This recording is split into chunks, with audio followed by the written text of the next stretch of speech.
දැන් සාකච්ඡා කරන්න යන්නේ 12 වෙනි ප්‍රශ්න පත්‍රය. 12 වෙනි ප්‍රශ්න පත්‍රයේ පළවෙනි බහුවර්ණ ප්‍රශ්න පහ අපි මුලින්ම සාකච්ඡා කරමු. පළවෙනි එක නියුක්ලියික් අම්ල වලට අමතරව ජීවීන් තුල හමු වන නියුක්ලියෝටයිඩ් වල කෘත්‍යයක් නොවන්නේ කුමක්ද?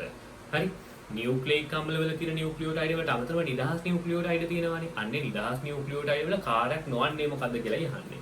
සහ එන්සයිමයක් ලෙස ක්‍රියා කරයි. නිවැරදි NAD+, NADP+ සහ FAD. හරි FAD ඒවා සහ එන්සයිම් ලෙස ක්‍රියාත්මක වෙනවා. NAD+, NADP+ සහ FAD ඒවා සහ එන්සයිම් විදිහට ක්‍රියාත්මක වෙනවා. එනවා පළවෙනි වර්ණය නිවැරදි. ඉලෙක්ට්‍රෝන වාහක ලෙස ක්‍රියා කරයි. නිවැරදි NAD+, NADP+ සහ FAD ඉලෙක්ට්‍රෝන වාහක විදිහට කටයුතු කරනවා. වර්ණය නිවැරදි. සාරවත් ශක්ති වාහකයා ලෙස ක්‍රියා කරයි. ATP සාරවත් ශක්ති වාහකයා යනුව එකක් නිවැරදි. ATP කියලා කියන්නේ නිදහස් රයිබෝ නියුක්ලියෝටයිඩ්. ප්‍රභා සංශ්ලේෂණයේදී කැල්වින් චක්‍රයේ ඔක්සිකාරකයක් ලෙස ක්‍රියා කිරීම. අන්න උතන තමයි අවුල. ඇයි? කැල්වින් චක්‍රයේ ඔක්සිකාරකයක් නෙමෙයි. හරි? මතක තියාගන්න NADP+ ඔක්සිකාරකයක්. මෙයා ඔක්සිකාරකයක්. කොතනද? මෙයා ඔක්සිකාරකයක් ආලෝක ප්‍රතික්‍රියාවේදී ප්‍රභා සංශ්ලේෂණයේ ආලෝක ප්‍රතික්‍රියාවේදී. ඇයි? ඔයගොල්ලෝ මතක ඇති ප්‍රභා සංශ්ලේෂණයේ ආලෝක ප්‍රතික්‍රියාවේ PS එක ප්‍රභා පද්ධතිය ආශ්‍රිතව අධිශක්ති ඉලෙක්ට්‍රෝනයක් උඩට යනවානේ. ඒක ප්‍රාථමික ප්‍රතිග්‍රාහකයක අල්ලගෙන ද්විතීයික ප්‍රතිග්‍රාහක අණු ශ්‍රේණියක් ඔස්සේ ගියේ නැතුව ද්විතීයික ප්‍රතිග්‍රාහක අණු කිහිපයක් ඔස්සේ ගියේදී ශක්තිය සහිත ඉලෙක්ට්‍රෝනයක් තමයි මෙතෙන්ට එන්නේ. හරි. PS දෙක ප්‍රභා පද්ධතියේ නිදහස් වෙන අධිශක්ති ඉලෙක්ට්‍රෝනය මෙතෙන්ටදී ශක්තිය හීන වෙලා අක්‍රීය ඉලෙක්ට්‍රෝනයක් විදිහට තමයි ළඟා වෙන්නේ. නමුත් PS එක ප්‍රභා පද්ධතියේ නිදහස් වෙන අධිශක්ති ඉලෙක්ට්‍රෝනය ද්විතීයික ප්‍රතිග්‍රාහක අණු කිහිපයක් කරා යන්නේ. මෙතනදී ද්විතීයික ප්‍රතිග්‍රාහක අණු ශ්‍රේණියක් කරා යන්නේ. ඒතර ශක්තිය සම්පූර්ණයෙන් හීන වෙනවා. මෙතනදී කිහිපයක් කරා යන නිසා ශක්තිය තියෙන ඉලෙක්ට්‍රෝනයක් තමයි මෙතෙන්ට එන්නේ. ශක්තිය තියෙන ඉලෙක්ට්‍රෝනයක් එන්නේ. මේ ශක්තිය තියෙන ඉලෙක්ට්‍රෝනේ මෙන්න මෙයා අල්ල ගන්නවා. නිකම්ම නෙමෙයි මෙයා දෙකක් H+ එක එහෙම අල්ල ගන්නවා. ඒකේ ප්‍රතිඵලයක් විදිහට හැදෙනවා NADPH. ඒකේ ප්‍රතිඵලයක් විදිහට හැදෙනවා NADPH. මේ ප්‍රතික්‍රියාව උත්ප්‍රේරණය කරන්නේ NADP රිඩක්ටේස් කියන එන්සයිම් එකක්. හරි.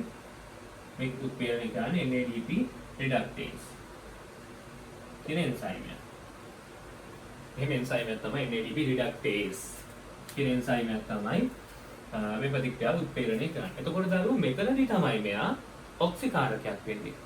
මොකද මෙයා මේවා ඔක්සිකරණය කරලා මෙයා H+ අරගෙන ඔක්සිහරණය වෙනවා. ඔක්සිකාරකයක් කරන තව කෙනෙක් ඔක්සිකරණය කරලා තමන් ඔක්සිහරණය වීමනේ. එතකොට මෙයා මෙතනදී මොකෙක්? ඔක්සිකාරකයා. හරි ඔක්සිකාරකයා. මෙයා තමයි කැල්වින් චක්‍රයේදී ඔක්සිහාරකය. හරි? මෙයා කැල්වින් චක්‍රයේදී ඔක්සිහාරකය. මෙයා ඕන වෙන්නේ 3PG ඔක්සිහරණය කරන්න. 3PG ඔක්සිහරණය කරලා ෆොස්ෆෝග්ලිසරාල්ඩිහයිඩ් හදන්න. නැත්නම් ග්ලිසරාල්ඩිහයිඩ් 3-ෆොස්ෆේට් හදන්න. මෙතනදී මේ ඔක්සිහාරකයක්. අර කැල්වින් චක්‍රයේ ඔක්සිහරණය කියන පියවරේ තමයි මෙයා ක්‍රියාත්මක වෙන්නේ. එතකොට කැල්වින් චක්‍රයේදී මේ ඔක්සිහාරකයක්. හරි? එතකොට මෙතන අමූලික බොරුවක් මේ කියන්නේ ප්‍රභා සංශ්ලේෂණයේ කැල්වින් චක්‍රයේදී ඔක්සිකාරකයක් වෙයි. කැල්වින් චක්‍රයේදී මෙයා තමයි ඔක්සිහාරකය. මෙයා ඔක්සිකාරකයක් කොහෙදද? ආලෝක ප්‍රතික්‍රියාවේදී. ආලෝක ප්‍රතික්‍රියාවේදී ඔක්සිකාරකයක්. හරිද? මෙයා කැල්වින් චක්‍රයේදී ඔක්සිහාරකයක්. එච්චරයි. හතරවෙනි වර්ණයේ අමූලික බොරුවක්. හරි? ශ්වසනයේදී ඔක්සිකාරකයක් ලෙස ක්‍රියා කරයි. ඔව්. ශ්වසනයේදී ඔක්සිකාරකයක් තමයි කවුද? NAD+. මෙයා ශ්වසනයේදී ඔක්සිකාරකයක්. හරි මෙයා තව කෙනෙක් ඔක්සිකරණය කරලා මෙයා H+ සහ ඉලෙක්ට්‍රෝන අල්ලගෙන හරි මොනවා වඩපත් වෙනවද? NADH වඩපත් වෙනවා. ඒතකොට මෙයා තව කෙනෙක් ඔක්සිකරණය කරන නිසා මෙයා ශ්වසනයේදී ඔක්සිකාරකයක්. ඒ අනුව පස්වෙනි වර්ණය නිවැරදි. හරි. එතකොට දැන් මේ පළවෙනි ප්‍රශ්නේ වැරදි උත්තරේ මොකක්ද? උත්තරය අංක 1. ඒක නෙමෙයි 4. උත්තරය අංක 4. දෙවෙනි ප්‍රශ්නේ බලන්න. අන්වීක්ෂ සම්බන්ධයෙන් අසත්‍ය ප්‍රකාශනය වන්නේ කුමක්ද? වැරදි එක මොකක්ද කියලා අහන්නේ. පළවෙනි එක බලන්න. ආලෝක අන්වීක්ෂයේ උපරිම විශාලය 1000ක් වේ. නිවැරදි ආලෝක අන්වීක්ෂයෙන් අපිට උපරිම විශාල කරලා බලන්න පුළුවන්. වස්තුවේ සත්‍ය විශාලත්වය වගේ 1000 ගුණයක් තමයි විශාල කරලා බලන්න පුළුවන්. වර්ණය නිවැරදි. හරි. සම්ප්‍රේෂණ ඉලෙක්ට්‍රෝන අන්වීක්ෂයේ නිදර්ශකයක අභ්‍යන්තර ව්‍යුහ නිරීක්ෂණය කර හැකියි. නිවැරදි. සම්ප්‍රේෂණ ඉලෙක්ට්‍රෝන අන්වීක්ෂයේදී තුනී කඳා භාවිතා කරන්නේ ඒ කඳා තුලින් ඉලෙක්ට්‍රෝන කදම්බය ගමන් කරන නිසා කදාව ඇතුලේ තියෙන සෛලවල ඇතුලේ තියෙන අභ්‍යන්තර ව්‍යුහයන් අපිට පැහැදිලිව නිරීක්ෂණය කරන්න පුළුවන්. ඒ අනුව වර්ණය නිවැරදි. ආලෝක අන්වීක්ෂයේ විභේදන බලය සීමා වීමට හේතුව ආලෝක කිරණවල තරංගායාමයේ කෙටි වීමයි. මොකක්ද ළමයි ඒ කියන්නේ? බැලු බැලමට හරි වගේ හිතෙනවා. නමුත් ඒක වැරදි. හරි. හරි. ඒකට හේතුව මොකද්ද? විභේදනය ප්‍රතිලෝමව සමානුපාතික වෙනවා එක යට තරංග ආයාමය. හරි. පැහැදිලිද? ඒ කියන්නේ මෙහෙමයි. විභේදනය ප්‍රතිලෝමව තරංග ආයාමයට සමානුපාතික වෙනවා. හරි. විභේදනය ප්‍රතිලෝමව සමානුපාතික වෙන්නේ තරංග ආයාමයට. හරි. එතකොට ළමයි විභේදනය හරි තරංග ආයාමය වැඩි වෙන්න හරි තරංග ආයාමය වැඩි වෙන්න මොකද වෙන්නේ? විභේදනය අඩු වෙනවා. පැහැදිලි තරංග ආයාමය අඩු වෙන්න තමයි මොකක් වෙන්නේද? අපිට විභේදනය වැඩි කරගන්න පුළුවන් වෙන්නේ. පැහැදිලිද? ඇත්තටම ළමයි දැන් ආලෝක අන්වීක්ෂයේ තියෙන දුර්වලතාවය තමයි තරංග ආයාමය අඩු එකක් ගන්න එක නෙමෙයි. තරංග ආයාමය වැඩි එකක් ගන්න එක. මෙතන වැඩි වෙච්ච නිසා තමයි ළමයි විභේදනය අඩු. පැහැදිලිද? ආලෝකයේ තරංග ආයාමය වැඩිනේ සංඛ්‍යාතය අඩුයිනේ. හරි ඉලෙක්ට්‍රෝන කදම්බ වගේ වෙනත් තරංග වලට යද්දී සංඛ්‍යාතය වැඩි වෙලා තරංග ආයාමය අඩු වෙනවා. ආලෝකයේ තරංග ආයාමය වැඩි හරි. මෙතන කියන්නේ මොකද්ද? තරංග ආයාමයේ කෙටි වීම. කෙටි වීම නෙමෙයි ආලෝකයේ තරංග ආයාමයේ දිගු වීම. ඒ නිසා මොකද වෙන්නේ? ආලෝකයේ තරංග ආයාමය වැඩි විභේදන බලය අඩු වෙනවා. හරි? ආලෝකයේ තරංග ආයාමය වැඩි විභේදන බලය අඩු වෙනවා. එතකොට ළඟ තියෙනව අපේ එන්නේ නැහැ. හරි? ළඟ තියෙන අංශු විශාල වෙලා අපේ එන්නේ නැහැ. විභේදන බලය අඩු වීමෙන්. ඒක නිසා තුන්වෙනි වර්ණය වැරදි. SEM ස්කැනින් ඉලෙක්ට්‍රෝන මයික්‍රොස්කෝප්කීදී නිදර්ශක මතු පිට පෘෂ්ඨයේ ත්‍රිමානව පෙනුම නිරීක්ෂණය වේ. හරියටම හරි. ස්කැනින් ඉලෙක්ට්‍රෝන මයික්‍රොස්කෝප් නැත්නම් පරිලෝකන ඉලෙක්ට්‍රෝන අන්වීක්ෂයේදී මතු පිට පෘෂ්ඨය හරියම ලස්සනට පැහැදිලිව පේනවා. මොකද ඉලෙක්ට්‍රෝන වැඩිලා පරාවර්තනය වෙලා ගිහලා තමයි ප්‍රතිබිම්බය නිර්මාණය කරන්නේ. ඒ නිසා මතු පිට පෘෂ්ඨය පැහැදිලිව නිරීක්ෂණය කරන්න පුළුවන්. ඒ අනුව හතරවෙනි වර්ණය නිවැරදි. පස්වෙනි එක ඉලෙක්ට්‍රෝන අන්වීක්ෂය යොදා ගනිමින් නිදර්ශකයේ පහ වැඩි කිරීම 10 වාරයක් විශාල කර නිරීක්ෂණය කළ හැකිය. ඔව්. හරි ප්‍රායෝගික විශාලනය තමයි. ඉලෙක්ට්‍රෝන අන්වීක්ෂයේ ප්‍රායෝගික විශාලනය තමයි කොච්චරද? 5 වැඩි කිරීම 10 අපි කියනවා මේක දීර්ඝ කරෝතින් ඉන්න ලක්ෂ 5 වාරයක්. හරි ලක්ෂ 5 වාරයක් විශාල කළ මොනව කරන්න පුළුවන්ද? අපිට ප්‍රතිබිම්බ බලා ගන්න පුළුවන්. තියෙනවා වගේ ලක්ෂ 5 වාරයක් විශාල වෙලා පේනවා. මේ තමයි ඇත්තටම ප්‍රායෝගික විශාලනය. ඇත්තටම අන්වීක්ෂය කියන විශාලනය. නමුත් අන්වීක්ෂය හදපු අය කියනවා ඒගොල්ලෝ පොතේ හැටියට බැරි නම් එක වැඩි කිරීම 10/8ක විශාලනයක් කියලා බලාපොරොත්තු වුණාලු. පැහැදිලිද? එක වැඩි කිරීම 10/8ක විශාලනයක් කියලා බලාපොරොත්තු වුණාලු. නමුත් ඇත්තටම ප්‍රායෝගික වෙන්නේ 5 වැඩි කිරීම 10/5ක විශාලනයක් කියන එක මතක තියාගන්න. සෛද්ධාන්තික විශාලනය එක වැඩි කිරීම 10/8යි. ප්‍රායෝගික විශාලනය ඇත්තටම ගත්තොත් එහෙම 5 වැඩි කිරීම 10/5ක විශාලනයක් තියෙනවා. ඒ අනුව ඒ වර්ණයක් නිවැරදි. ඒක දෙකට උත්තරෙන් ඉන්නේ. වැරදි ඒක උත්තරයක් තුන. තුන්වෙනි බහුවර්ග ප්‍රශ්න බලන්න. රූපයක් දීලා තියෙනවා. හරිද? මේ රූපේ මොකද්ද පේන්නේ කියලා අහන්නේ. රූපේ බලන්න උපස්තරයේ සම්බන්ධ වෙන සක්‍රීය ස්ථානය පෙන්වනවා. හරි? සක්‍රීය ස්ථානය. සක්‍රීය ලක්ෂය කියලා කිව්වොත් දෙන්නේ නැහැ එක ලකුණක්වත්. හරි? සක්‍රීය ස්ථානයම කියන්න ඕනේ. ඇලොස්ටරික ස්ථානයම කියන්න ඕනේ. ලක්ෂය කිව්වොත් අපි නාම විශේෂ නිර්දේශي දෙන්නේ නැහැ ඔබට එක ලකුණක්වත්. මතක තියාගන්න. සක්‍රීය ස්ථානය. ඔය ලස්සනට පේන එන්සයිමේ සක්‍රීය ස්ථානය. මොකෙද්දෝ ඇවිල්ලා අර පස්සෙන් බැඳිලා හරි පිටිපස්සෙන් බැඳිලා පේනවද? බැඳුනට පස්සේ සක්‍රීය ස්ථානයේ හැටේ බලන්න. මෙහෙම. වෙලා තියෙන්නේ මොනවද? ඥාලු වෙලා ගිහිල්ලා. අන්න උපස්තරයට බැඳෙන්න බෑ. ඊතාලේ බලන්න උපස්තරේ පැත්තෙන් ඊතාලේ කර්ව් කරලා දාලා තියෙන වෙන පැත්තට උපස්තරය යනවා කියලා. උපස්තරයට බැඳෙන්න බෑ. මොකක් හරි එකක් එන්සයිමේට ඇවිල්ලා බැඳිලා සක්‍රීය ලක්ෂ්‍ය හැඩය අංග විකල කරලා සක්‍රීය ස්ථානයේ හැඩය අංග විකල කරලා සක්‍රීය ස්ථානයට උපස්තරයේ බැඳෙන එක නවත්තලා. එතකොට මෙතන තියෙන්නේ මොකක්ද? දැන් උපස්තරයට බැඳෙන්න බෑ. ඒ කියන්නේ මෙතන තියෙන නිෂේධනයක්. උපස්තරයට බැඳෙන්න බෑ. හරි? එන්සයිම් උපස්තර සංකීර්ණය හදන්න බෑ. එතකොට මෙතන තියෙන්නේ මොකද්ද? obviously මෙතන තියෙන නිෂේධනයක්. දැන් අපි බලනවා නිෂේධකය මොකක්ද කියලා. නිෂේධකයේ බැඳලා තියෙන සක්‍රීය ස්ථානයටද? නිෂේධකයේ සක්‍රීය ස්ථානයට බැඳුණා නම් ඒක මොකද්ද? උපස්තරයත් එක්ක තරඟ කරමින් සක්‍රීය ස්ථානයට බැඳෙන නිෂේධකයට අපි කියනවා මොකක් කියලාද? තරංකාරී නිෂේධක කියලා. මෙතනදී නිෂේධකයේ බැඳලා තියෙන්නේ සක්‍රීය ස්ථානයට නෙවෙයි වෙනස් ස්ථානයකට. ඇලොස්ටරික ස්ථානයට බැඳලා තියෙන්නේ. එහෙනම් මේක මොකක්ද? ඇලොස්ටරික නිෂේධකයක්. හරි. දැන් අපි බලමු මේ රූපේ පෙන්වන්නේ මොකක්ද කියලා අහන්නේ. හරි. ඉහත රූපේ නිරූපණය වන්නේ කුමක්ද? එන්සයිම් එක සක්‍රීය ස්ථානයට විශිෂ්ට උපස්තරයක් සම්බන්ධ වීම බම්බුව. උපස්තරය සම්බන්ධ වෙන එක පෙන්වලා තියෙන්නේ උපස්තරය සම්බන්ධ වෙන්නේ බැරි එකක් පෙන්වන්නේ. හරි? වැරදි. එන්සයිම් එක සක්‍රීය ස්ථානයට තරගකාරී නිෂේධකයක් සම්බන්ධ වීම නෑනේ. හරි සක්‍රීය ස්ථානයේ නෙමෙයි ඇලෝස්ටරික ස්ථානයේ සම්බන්ධ වෙලා වැරදිනේ. එන්සයිම් එකට තරංකාරී නොවන නිෂේධකයක් සම්බන්ධ වීම හරියටම හරි. උත්තරය අංක 3. එන්සයිම් එක සහ සාධකයක් සම්බන්ධ වීම සහ සාධකයක් සම්බන්ධ වුණා නම් ළමයි උපස්තරයට ඇවිල්ලා හොඳට සම්බන්ධ වෙන්න පුළුවන් වෙන්න බෑ. සහ සාධක වලින් මොකද කරන්නේ? එන්සයිම් උපස්තර සංකීර්ණ සෑහීම වැඩි කරනවා. මෙතනදී අපෝ උපස්තරයට සම්බන්ධ වෙන්න බැරි වෙන එකයි වෙන්නේ. ඒතර මෙතන තියෙන නිෂේධනය සහ සාධකයක් නෙමෙයි නිෂේධකයක් සම්බන්ධ වෙලා තියෙන්නේ. හරි? එන්සයිම් එක සක්‍රීය ස්ථානයේ නොවන වෙනත් ස්ථානයකට තරගකාරී නිෂේධකයක් සම්බන්ධ වීම. තරංකාරී නිෂේධකයක් සම්බන්ධ වීම ඒක නම් අපිට හරියටම කියන්න බෑ හැබැයි හරි සක්‍රීය ස්ථානයේ නොවන වෙනත් ස්ථානයක කතන්දරේ හරිය තරංකාරී නිෂේධකයක් සම්බන්ධ වීම තරංකාරී නිෂේධක කොහෙද ළමයි මෙන්න මේ මෙතන සම්බන්ධ වෙන්නේ තරංකාරී නිෂේධක සම්බන්ධ වෙන්නේ හැමතිස්සෙම සක්‍රීය ස්ථානයේනේ සක්‍රීය ස්ථානයේ නොවන ස්ථානයක කියලා තරංකාරී නිෂේධක සම්බන්ධ වෙන්නේ නෑනේ මෝඩයි එතන හරි පස්වෙනි වරනේ වැරදි නිවැරදි උත්තරේ වෙන උත්තරය අංක 3 තුන්වෙනි ප්‍රශ්නේ නිවැරදි උත්තරේ වෙන උත්තරය අංක 3 බලමු හතරවෙනි ප්‍රශ්නේ හතරවෙනි ප්‍රශ්නේ. ශ්වසනයේදී විවිධ ශ්වසන උපස්තර භාවිතය සම්බන්ධයෙන් අසත්‍ය ප්‍රකාශනය වන්නේ කුමක්ද?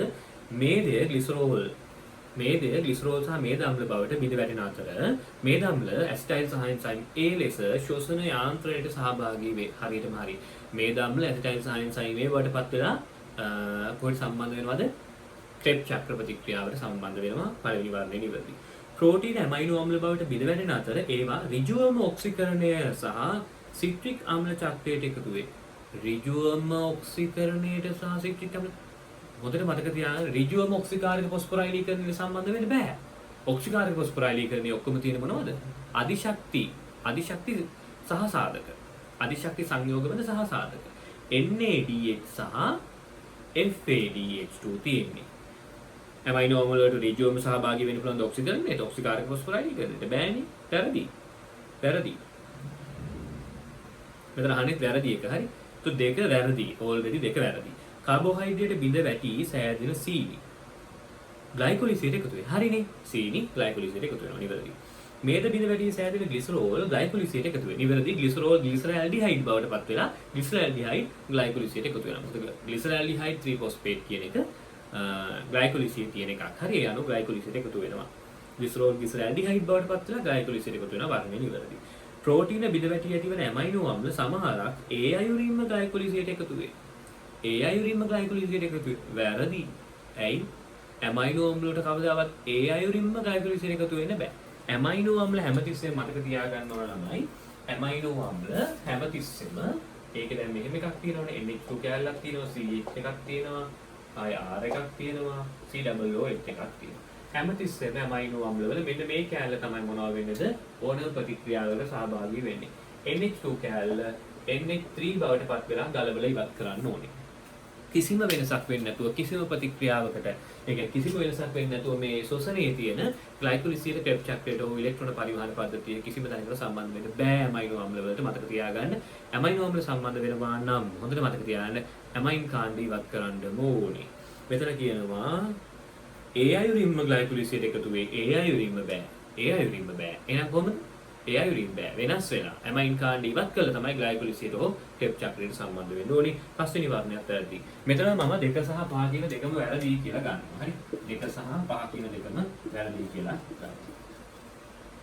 පස්වෙනි එක. හොඳ ප්‍රශ්නයක් හරි. තොඩ්ඩි ප්‍රශ්නයක් හරි. දැන් හොයහන් උත්තරේ මේකේ තියෙනවා 5 සහ 6 ප්‍රශ්න වලට දෙබිඳුන් සූචිය මත පදනම් වේ. 5 සහ 6 කියන ප්‍රශ්න දෙකම දෙබිඳුන් සූචිය මත පදනම් වෙනවලු. හරි? පසඟිල්ල, මකුලුවා, ලොඩියා, කුඩැල්ලා, මට්ටියා, මඩුවා, සාලයා. අරිය සමමිතියක් දරයි. ඒ වලට ගෙනියනවා. අරිය සමමිතියක් දරන්නේ කවුද? පසඟිල්ල සහ ලොඩියා. ඒගොල්ලෝ ඒ කියන ස්ථානයකට ගෙනියනවලු. දැන් අපි බලන්න ඕනේ පසඟිල්ල හා ලොඩියා ඒ කියන ස්ථානෙට යනවනේ. ඒ කියන ස්ථානේ මොකද්ද කියලා අපි දන්නේ නැහැ. නමුත් ඔයාලා චුට්ටක් හොදියා පල්ලහැට අවිලා බැලනවා ඔයගොල්ලෝ තේරෙනවා පසඟිල්ලව දාලා තියෙනවා කොතෙන්ද? දංශක සෛල නොදරයි කියන තැනට. පසඟිල්ල දංශක සෛල දරන්නේ නැත්නම් ළමයි දංශක සෛල දරන්නේ කවුද? ඒතර පසඟිල්ල කියන එක ඇවිල්ලා තියෙන දැන් කොතෙන්ද 3 කියන අංකයටනේ. එහෙනම් පසඟිල්ලවයි ලොඩියවයි ගෙනත් තියෙන්නේ 3ට වෙන්න බෑ. හරි 3ට වෙන්න ඕන. අංක 3 කියන තැන තමයි පසඟිල්ලවයි ලොඩියවයි ගෙනත් තියෙන්නේ. ඒකෙන් තමයි පසඟිල්ල වල ලොඩිය වෙන් කර ගැනීම සඳහා දංශක සෛල පැවතීම සහ දංශක සෛල නැති කියන එක අරන් තියෙන්නේ. දංශක සෛල පැවතීම ලොඩිය, දංශක සෛල නොමැත පසඟිල්ල. එතකොට C කියන ස්ථානයේ ඉන්නේ ලොඩිය, ඊට යටින් ඉන්නේ පසඟිල්ල. එතකොට A කියන ස්ථානයේ තියෙනවා අංක 3. දැන් ඉතින් මේක වෙන්නේ නැහැ. A කියන ස්ථානයේ තියෙනවා අංක 3. C කියන ස්ථානයේ ගත්තොත් එහෙම A කියන ස්ථානයේ 3, C කියන ස්ථානයේ 3. හරි ලොඩිය. දංශක සෛල තියෙන ලොඩියකනේ. හරි. A කියන තැන අංක 3 වෙන්නෝ 3ට ගෙනිච්චා. මෙතන දෙන්නෙක් හිටියා දෙන්නම 3ට ගෙනිච්චා. පසඟිල්ල සහ ලොඩිය. ඒ දෙන්න තමයි ආර්ය සම්මිතිය පෙන්වන්නේ. 3ට ආවට පස්සේ 3 ඉන්නවා C සහ පසඟිල්ල මෙතනින් දාලා තියෙනවා. එතකොට මෙයා ලොඩිය. ලොඩිය. ඒ දන්නවද C දන්නවා. ඊළඟ එක. සංදි සහිත පාද දරයි මකුළුවා. හරි සංදි සහිත පාද දරයි මකුළුවා. ඉතුරු කට්ටියව ගෙනියනවලු තව තැනකට. ඒතකොට D කියන්නේ අනිවාර්යයෙන්ම අංක 4 වෙන්න එපා. මොකද එතනින් පස්සේ තමයි අනිත් කට්ටිය වර්ග වෙන්නේ. එතකොට B අංක 4 වෙන්න ඕනේ. ඉතුරු සෙට් එකේ ගෙනියන අංක 4ට. ඊට පස්සේ අංක 4 තියෙන කට්ටිය පහට පහේ ඉන්න කට්ටිය 6ට එහෙම ගෙනියන්නේ. හරි. එතකොට ඉතුරු කට්ටිය කියන පසඟිල්ල සහ ලොඩිය අයින් කරාට පස්සේ මකුළුව කුඩැල්ල මට්ටිය මඩුව සාලයා ඉන්නේ. ඒගොල්ලොන්ගෙන් කවචයක් දරයි කියන තැනට එන්නේ. sorry. සංදි සහිත පාද දරයි කියන තැනට මකුළුව විතරයි ඉන්නේ. සංදි සහිත පාද නොදරයි කිව්වහම මකුළුව හැර කුඩැල්ල මට්ටිය මඩුව සාලයා ඒ ඔක්කොම ටික B වල ඉන්නේ. B කියලා කියන්නේ මෙයාව ගෙනියන්න ඕන අපි අංක 4ට. B කියන්නේ අපි ගෙනියන්න ඕන අංක 4ට. හරි. දැන් අංක 4ට එනවා. හරි. අංක 4. දැන් අංක 4 කවුද ඉන්නේ? කුඩැල්ල, මට්ටිය, මඩුව, සාලයා. අංක 4 උඩ එකෙන් කවචයක් දරයි කව මට්ටිය අයින් වෙනවා. ඊටු කට්ටිය යනවා D වලට. D කියන්නේ 5. හරි. D කියන්නේ 5ට ගෙනියනවා. ඊටු කට්ටියව. මට්ටිය අයින් වුණාට පස්සේ ඉන්නේ කවුද? කුඩැල්ල, මඩුව, සාලයා. කුඩැල්ල, මඩුව, සාලයා. කුඩැල්ල, මඩුව, සාලයා. කලල අවධියේදී ගසනික ජලක්‍රෝම පැලුම් දරයි. කලල අවධියේදී ගසනික ජලක්‍රෝම පැලුම් තියෙන කෝඩේටාවන්ට හරි කෝඩේටාවන්ට කිව්වම මෙතන කෝඩේටාව දෙන්නේ කියනවා මඩුව සාලයා. එතකොට ඒගොල්ලෝම 6ට ගෙනියනවා. මඩුව සාලයා 6ට ගෙනිහිලා තියෙනවා. ඒ තියෙන මඩුව සාලයා පල්ලෙහාට ගිහිල්ලා. එතකොට ගසනික ජලක්‍රෝම පැලුම් නැත්තේ කාටද? ගසනික ජලක්‍රෝම පැලුම් නැත්තේ කාටද? මට්ටියව ගත්තනේ කූඩැල්ලට. හරි. එතකොට E කියන්නේ කූඩැල්ල. E කියන්නේ කූඩැල්ල. හරි. කූඩැල්ල. ඊට පස්සේ ඉතින් සාලේ මඩුවේ වෙන් වෙනවා. කොතනද? සමාංශ පුච්ච පෞච්ච වර්ලකට සාලයා, විෂමාංශ පුච්ච පෞච්ච වර්ලක් තියෙන නැත්නම් සමාංශ පුච්ච පෞච්ච වර්ලක් නැත්තේ කාටද? මඩුව. හරි ලේසි. වැඩේ ගොඩනේ. උතර 5. පස්වෙනි ප්‍රශ්න A සහ B වලට අදාළ අංක වන්නේ. A සහ B 3 සහ 4. උත්තරේ වෙන්නේ උත්තරේ අංක 2. උත්තරේ අංක 2. ඔහොම 6 වෙනි ප්‍රශ්නෙත් කියන්න. 6 වෙනි ප්‍රශ්නේ. C D E වලට අදාළ අංක හෝ සතුන් දක්වන්න. C D E C ලොඩිය. හරි. D අංක 5. E කුඩැල්ල. ලොඩිය 5 කුඩැල්ල අංක 3. ඊට උත්තරේ අංක 3. හරිම ලේසි. පැහැදිලිද? ඔබ දෙබිඳු සූචියක් ගැන නම් දැනගන්න ඕනේ. හරි. මේක දැන් MCQ වලට දෙනවා, ව්‍යුහගත වලටත් දෙනවා. හරි. පැහැදිලිද? ඒක නිසා මේවා සරලම දේවල් නේ. හරි. පැහැදිලිද? ඒක නිසා මේවා නිතරම ප්‍රශ්න වල තියෙන නිසා චුට්ටක් පුරු වෙන්න. මෙතන මේ කොටස අවසන් වෙනවා. ඊළඟට අපි ඊළඟ බහුවර්ණ ප්‍රශ්න සාකච්ඡාවත් එක්ක එකතු වෙමු. 7 වෙනි MCQ එකේ ඉඳන් 10 වෙනි MCQ එක වෙනකන් සාකච්ඡා කරන්නයි අපි යන්නේ. 7 වෙනි ප්‍රශ්නය. පල්සඳාන ශාකසෛල සංශුද්ධ ජලයේ ගිල්ල විට එම සෛලය. සෛලය දීලා තියෙනවා සෛලය සමානයි ඍණ 200යි. සෛලය සමානයි ඍණ 300යි මෙගාපැස්කල් කියලා. එතකොට අපි මුලින්ම මේකේ සෛලයේ ජල විභවය හොයාගෙන ඉමු. සයි සමානයි සයිස් ධන සයි b. එතකොට සයිස්ට ආදේශ කරනවා ඍණ 200යි මෙගාපැස්කල්. ඊළඟට සයි b ට ආදේශ කරනවා ඍණ 300යි මෙගාපැස්කල්. ඊළඟට මේකේ ජල විභවය ගත්තොත් එහෙම ඍණ 500යි මෙගාපැස්කල් එනවා. මේ සෛලය සංශුද්ධ ජලයට දානවා කියන්නේ සංශුද්ධ ජලයේ සයි අගය බිඳුව. එතකොට මේ සෛලයේ සයි අගය බිඳුවට සමාන වෙන්න ඕනේ. එතකොට අපි නැවතත් සෛලයට සයි සමානයි සයිස් දැන සයි p දැම්මොත් ද්‍රව විභවය වෙනස් වෙන්නේ නැහැ. ජල විභවය බිඳුවයි ද්‍රාව විභවය ඍණ 200 මෙගාපැස්කල් ධන psi p. එතකොට මෙතනින් psi p එනවා අපිට ධන 200යි මෙගාපැස්කල් කියලා. එතකොට අපි මේකේ උත්තර බැලුවොත් එහෙම පළවෙනි එක පීඩන විභවය ඍණ 300 මෙගාපැස්කල්ට වඩා අඩුයි. ඒක වැරදි. අනිවාර්යෙන් වැඩි වෙලා තියෙන්නේ ධන අගයක් ඇවිත් තියෙනවා. ඊළඟ දෙවෙනි එක පීඩන විභවය ඍණ 300 මෙගාපැස්කල්ට වඩා වැඩියි. ඒක අපිට නිවැරදි කියලා ගන්න පුළුවන්. මොකද ඍණ 300ට වඩා වැඩි වෙලා තියෙනවා. ඊළඟට තුන්වෙනි එක පීඩන විභවය 0.0 මෙගාපැස්කල් වේ. වැරදිනේ. ජල විභවය තමයි බිඳුවක් වෙන්නේ. පීඩන විභවය ධන 200 මෙගාපැස්කල්. හතරවෙනි එක පීඩන විභවය ඍණ 200 මෙගාපැස්කල් වේ. ඍණ 200 නෙමෙයි ධන 200. පස්වෙනි එක පීඩන විභවය ඍණ 200 මෙගාපැස්කල්ට වඩා අඩුයි. ඒකත් වැරදි. එතකොට අපිට මේ ප්‍රශ්නෙට ගන්න පුළුවන් උත්තරය තමයි උත්තරේ අංක 2. අටවෙනි ප්‍රශ්නය. අටවෙනි ප්‍රශ්නේ රූප සටහනක් දීලා තියෙනවා. මේ විදිහට බීජාණු ශාකය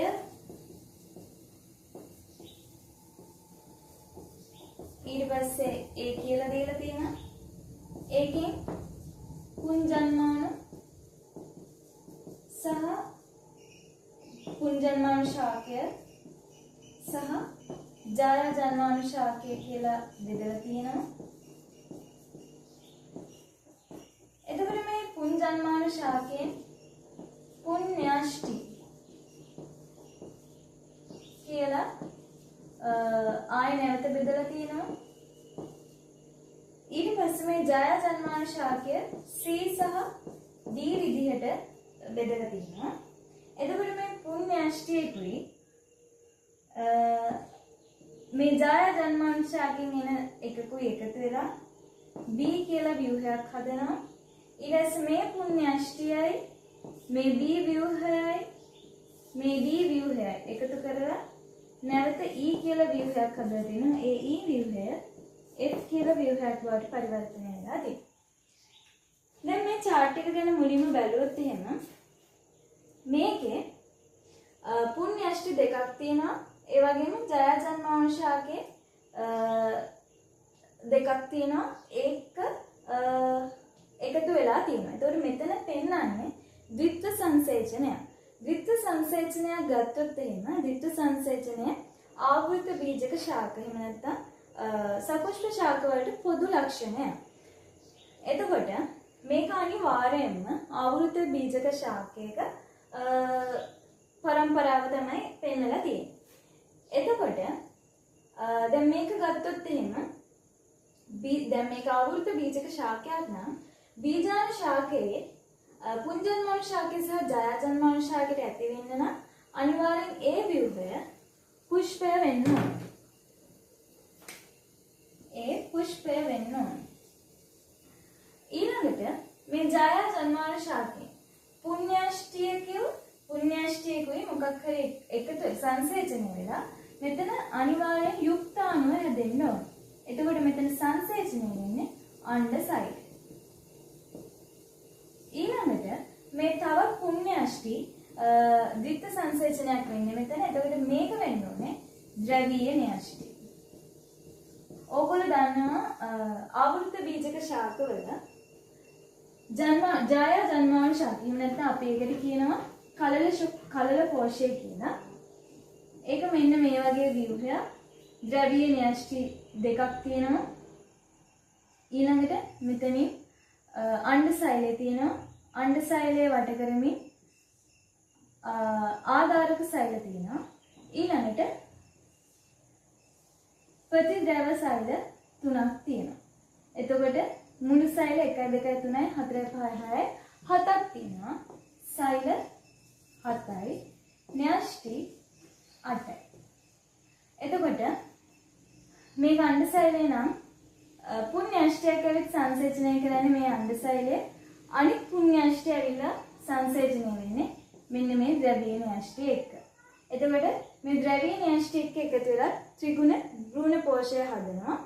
ඊළඟට අපි මේ සංසේචනය වෙලා යුක්තාණුව සහ මේ ත්‍රිගුණ භ්‍රූණ පෝෂය අඩංගු මේ ව්‍යුහයට කියනවා බීජය කියලා.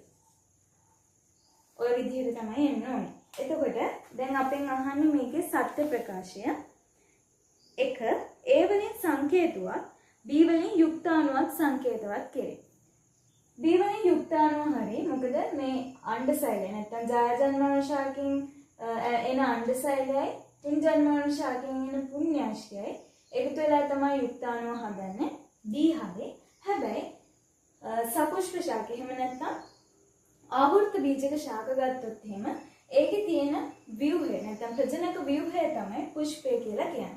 ඒතර එතනද සංකේතය කියලා අපි කියන්නේ. සංකේතය අපිට දකින්නට පුළුවන් වෙන්නේ සෙලජිනෙල්ලා වගේ තමයි සංකේතය තියෙන්නේ. ඒක නිසා පළවෙනි එක වැරදි. දෙවෙනි එක මෙම ජීවන චක්‍රය සෙලජිනෙල්ලාට අදාළ වේ. සෙලජිනෙල්ලා කියන්නේ ලයිකෝෆයිටා වංශයට අයත් ජීවියෙක්. මේ ඇන්තෝෆයිටා වංශය. ඒක නිසා ඒක වැරදි. 3. මෙම ජීවන චක්‍රයේ විෂම බීජාණුකතාවයේ පෙන්වන විවෘත බීජක ශාකයක දැකිය හැකිය. ඒක වැරදි කියලා අපිට ගන්න පුළුවන්. මොකද පුණ්‍යාෂ්ටි සංසේචනයේ දායක වෙන්නේ ආවෘත බීජක ශාකවල. විවෘත බීජක ශාක ගත්තොත් එහෙම ඒකේ තියෙන්නේ සෛලයක්. න්‍යාෂ්ටියක් නෙමෙයි සෛලයක්. ඔයගොල්ලෝ දන්නවා. සීකස් ගත්තොත් එහෙම ඒකේ මේ වගේ බඹර හැඩති ඊළඟට පක්ෂම තියෙන සෛලයක් තමයි දකින්නට ලැබෙන්නේ. පුංජන්මාන ශාකයෙන් ඇති කරන. ඒක නිසා තුන්වෙනි ප්‍රකාශයත් වැරදි. හතරවෙනි එක මෙවන් ජීවන චක්‍රයක් පෙන්වන ශාකය ජයජන්මාන ශාකය හා පුංජන්මාන ශාකය ස්වාධීන වේ. ඒක අනිවාර්යෙන් වැරදි. ඔයගොල්ලෝ දන්නවා මේ දෙකම බීජාණු ශාකය මත යැපෙනවා. පස්වෙනි එක A මගින් පුෂ්පයක් B මගින් යුක්තාණුවක් E මගින් බීජයක් නිරූපණය කරයි. ඒක නිවැරදි. එතකොට 8 වෙනි ප්‍රශ්නේ උත්තරය අංක 5. 9 වෙනි ප්‍රශ්නය පහත ප්‍රතිචාර ආරම්භ කරනු ලබන ප්‍රභා ප්‍රතිග්‍රාහක පිළිවෙලින් දක්වා ඇත්තේ කුමන ප්‍රකාශයේද?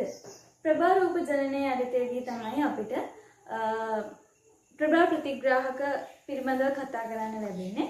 ප්‍රභා රූප ජනනය කියලා කියන්නේ ආලෝකය මගින් ශාකයක වර්ධනය හා විකසන ක්‍රියාවලියේදී ප්‍රේරණය කරන ලබන සිදුවීම් එක්ව ගත්තාම අපි ඒකට කියනවා ප්‍රභා රූප ජනනය කියලා.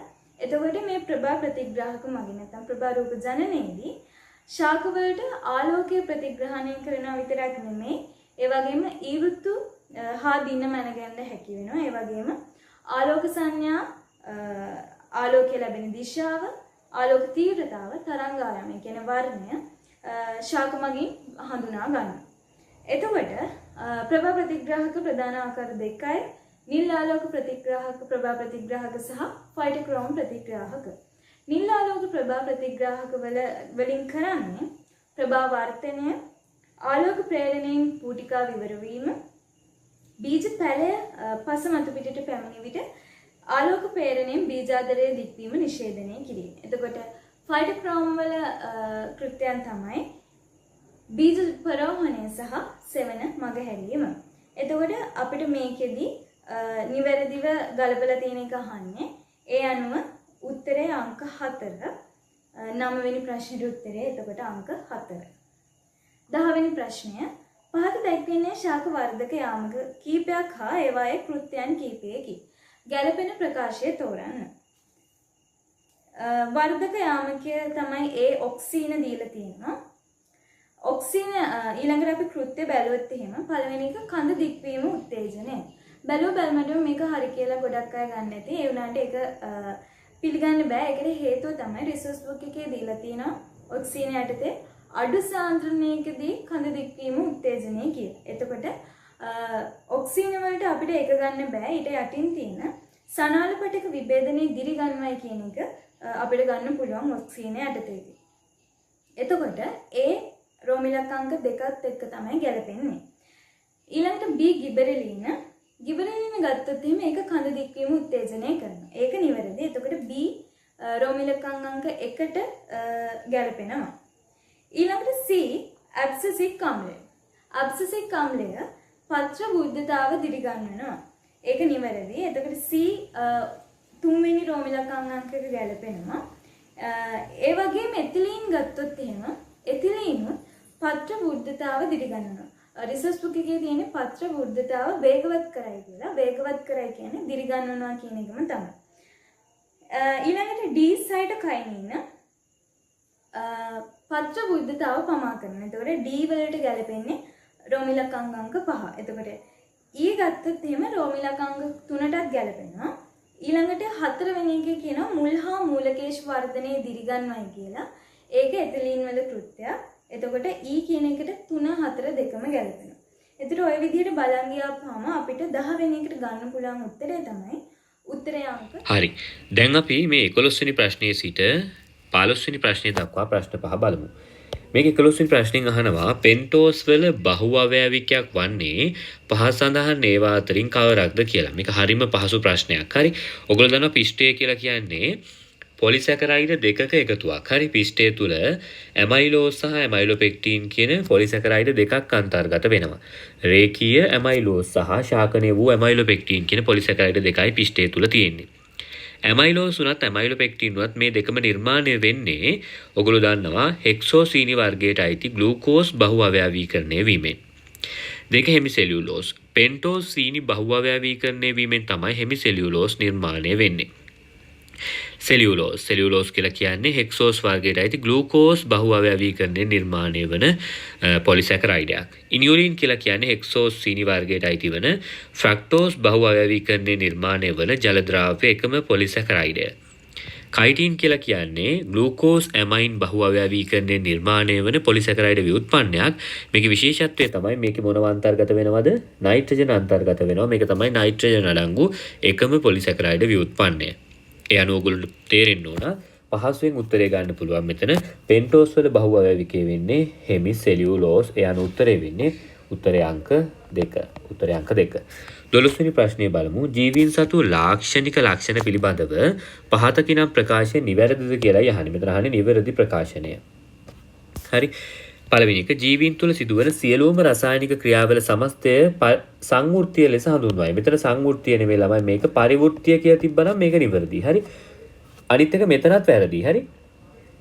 මේක ජීවීන් තුළ සිදුවන සියලුම ජෛව රසායනික ප්‍රතික්‍රියාවල සමස්තයයි කියලා එන්න ඕනේ. හරි. නාවිෂය නිර්දේශයට අනුව පරිවෘත්තීය අපි අර්ථ දක්වන්නේ මෙතන ජෛව කියන කෑල්ලක් දාලා. යනුව මතක තියාගන්න. මෙතන ජෛව කියන කෑල්ල නැත්තම් ඒත් වැරදි මේ වාක්‍ය.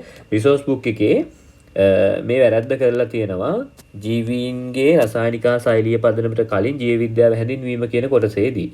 එතනදී යාලා ජීවීන් තුළ සිදුවන සියලුම රසායනික ප්‍රතික්‍රියාවල සමස්තයයි කියලා දීලා තියෙන්නේ. නමුත් ජීවීන්ගේ රසායනික ශෛලිය පදනමේ පරිවෘත්තිය උගන්වද්දී යාලා පැහැදිලිව කියලා තියෙනවා ජීවීන් තුළ සිදුවන සියලුම ජෛව රසායනික ප්‍රතික්‍රියාවල සමස්තය තමයි පරිවෘත්තිය කියන්නේ කියලා. මෙතන පරිවෘත්තිය කියලා එන්නත් ඕනේ. හරි. මෙතන ජෛව කියන වචනේ එන්නත් ඕනේ. හරි. එතකොට තමයි මේ වාක්‍ය නිවැරදි වෙන්නේ. දැන්ට මේ වාක්‍ය වැරදි. ජීවියෙකුගේ ජීවිත කාලය තුළදී සිදුවන සියලුම අප්‍රතිවර්ත වෙනස් වීම අනුවර්තන නම් වේ. ජීවියෙකුගේ ජීවිත කාලය තුළ සිදුවන සියලුම අප්‍රතිවර්ත වෙනස් වීම අනුවර්තන කියලා නෙමෙයි කියන්නේ විකසනය කියලා කියන්නේ. මොකක් කියලාද කියන්නේ? විකසනය කියලා කියන්නේ. හරි. ඒ අනුව දෙවෙනි වර්ණය වැරදි. බාහිර හා අභ්‍යන්තර පරිසර වලින් පැමිණෙන උත්තේජ වලට ප්‍රතිචාර දැක්වීමට ඇති හැකියාව සමායෝජනය ලෙස හඳුන්වයි. සමායෝජනය නෙමෙයි. ඒකට අපි කියන්නේ උද්දීප්‍යතාවය කියලා. උද්දීප්‍යතාවය කියලා කියන්නේ.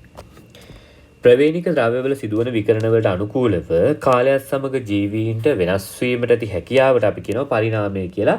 මේක තමයි පරිණාමයේ නිර්වචනය. ඒ අනුව නිවැරදි උත්තරය අංක 4. ඒ අනුව 4 වෙනි වර්ණය නිවැරදි. හරි. පරිසරයට අනුකූලව ජීවියාගේ පැවැත්මට ප්‍රජනනයට අනුබල දෙන ව්‍යුහමය කාය කර්මීය සහ චර්යාත්මක වෙනස් වීම විකසනයේ ලෙස හඳුන්වයි නෙමෙයි. අපි ඒවට කියනවා අනුවර්තන කියලා. හරි. adaptations අනුවර්තන ලෙස හඳුන්වයි. ඒ අනුව පස්වෙනි වර්ණයත් වැරදි. ඒ අනුව නිවැරදි උත්තරය වෙන්නේ ප්‍රශ්න අංක 12 සඳහා උත්තරය අංක 4. 4 තමයි නිවැරදි පිළිතුර වෙන්නේ. පස්වෙනි ප්‍රශ්නේ බලමු. පස්වෙනි ප්‍රශ්නේ මේ 13 වෙනි ප්‍රශ්නේ බලමු. ජීවෙකුගේ ජන්මානු ශෛලයක ඇති DNA ප්‍රමාණය 3.6 ගුණ කිරීම 10^12 ග්‍රෑම් වේ. එම ජීවියාගේ වියෝග කලාවේ පවතින දෛහික ශෛලයක අඩංගු මුළු DNA ප්‍රමාණය. මෙතන වියෝග කලාව කිව්වහම ළමයි දැන් ඔයාලට තේරෙන්න ඕන මෙතන ජන්මානු ජනනය කියලා තියෙනවනේ. ජීවෙකුගේ ජන්මානුජනනයේ ඇති DNA ප්‍රමාණය ගැන යහන්නේ. දැන් මෙතන අපි හිතමු මේක සත්වයෙකුගේ ජන්මානුජනනය කියලා. හරි? සත්වයෙකුගේ ජන්මානුජනනය කියලා ගමු. ඒතකොට සත්වයෙකුගේ ජන්මානුජනනයේදී සිද්ධ වෙන්නේ ඌනන විභාජනය. හරි? සත්වයෙකුගේ ජන්මානුජනනයේදී වෙන්නේ මොකද්ද? ඌනන විභාජනය. ඌනන විභාජනයේ විභාජන දෙකකින් සමන්විත වෙනවා. එහෙම නැත්නම් න්‍යෂ්ටි විභාජන දෙකකින් සමන්විත වෙනවා. පළමු වන ඌනන විභාජනයේදී ප්‍රාක් කලාව, යෝග කලාව, වියෝග කලාව සහ අන්ත කලාව එක කියන කොටස් තියෙන්නේ. දෙවන විභාජනයේදී දෙවන ප්‍රාක් කලාව, දෙවන යෝග කලාව, දෙවන වියෝග කලාව, දෙවන අන්ත කලාව කියලා ප්‍රධාන කොටස් හතරකින් සමන්විත වෙනවා. පැහැදිලිද?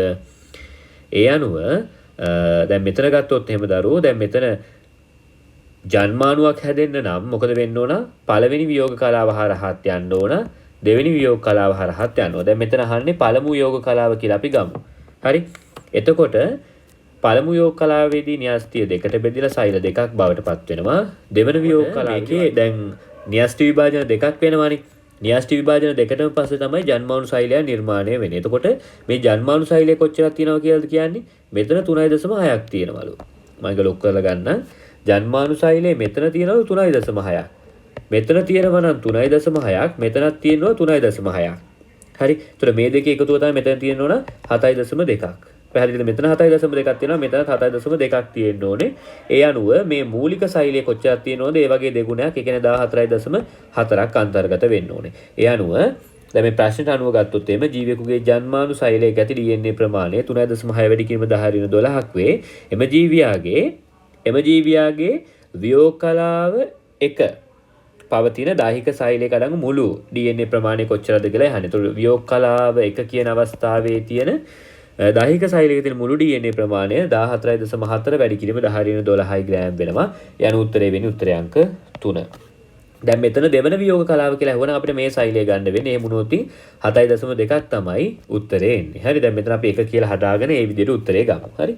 ඊළඟ එක ග්ලූකෝස් අණුවක් සවායු ශෝෂණය මගින් නිපදවන NADH ඔක්සිකාරකය පොස්පොරයිලීකරණයට ලක්වීමෙන් නිෂ්පාදන මුළු ATP ගාන කොච්චරද කියලා අහනවා. මේක හරිම ලේසි ප්‍රශ්නයක්. හරි? ඔක්සිකාරක පොස්පොරයිලීකරණයේදී NADPH වලින් එක NADPH අණුවක් මගින් නිෂ්පාදනය වෙන ATP 2.5යි. නිෂ්පාදනය වෙලා තියෙන මුළු NADPH ප්‍රමාණය 10ක්නේ. ඒතකොට 10 වැඩි කිරීම 2.5යි කියලා කියන්නේ 25ක් නිෂ්පාදනය වෙනවා. එක NADPH එකකින් ATP අණු 2.5ක් නම් NADPH 10න් ATP අණු 25ක් නිෂ්පාදනය වෙනවා. යන පිළිතුර වෙන්නේ උත්තරේ අංක 3. ඒක හරි පහසු ප්‍රශ්නයක්. හරි? 15 වෙනි ප්‍රශ්නේ හොඳට බලන්න. ප්‍රභා සංශ්ලේෂණයේ ආලෝක ප්‍රතික්‍රියාවේදී සිදුවන ඉලෙක්ට්‍රෝන ගලණය පිළිබඳව පහත කිනම් ප්‍රකාශනය නිවැරදිද කියලායි අහන්නේ. තෛල කොයින පටල මත ගිලී ඇති ප්‍රභා පද්ධති 1 සහ 2 උද්දීපනය වී ATP සහ NADH නිපද වෙයි නෙමෙයි